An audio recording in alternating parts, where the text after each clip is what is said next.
একটি গ্রামে থাকত হাল্ক এবং তার মা।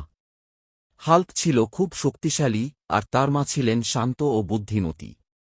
একদিন তার মা দুশ্চিন্তায় পড়ে হাল্ককে বললেন, বাবা, আমাদের ধানক্ষেতে একটা ভয়ঙ্কর কুমির ঢুকে পড়েছে। হাল্ক সঙ্গে সঙ্গে বলল, চিন্তা করো না মা, আমি এখনই যাচ্ছি। হাল্ক ধানক্ষেতে গিয়ে সাহস ও বুদ্ধি দিয়ে সমস্যার সমাধান করল। ধানক্ষেত রক্ষা পেল। তার মা খুব খুশি হলেন ও হাল্ককে জড়িয়ে ধরলেন। এরপর থেকে তারা শান্তিতে ও সুখে বসবাস করতে লাগল। Like and subscribe. একটি গ্রামে থাকত হাল্ক এবং তার মা।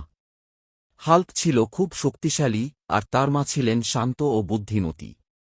একদিন তার মা দুশ্চিন্তায় পড়ে হাল্ককে বললেন, বাবা, আমাদের ধানক্ষেতে একটা ভয়ঙ্কর কুমির ঢুকে পড়েছে।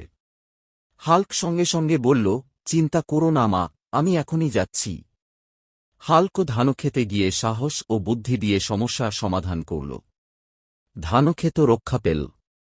তার মা খুব খুশি হলেন ও হাল্ককে জড়িয়ে ধরলেন। এরপর থেকে তারা শান্তিতে ও সুখে বসবাস করতে লাগল। Like and subscribe.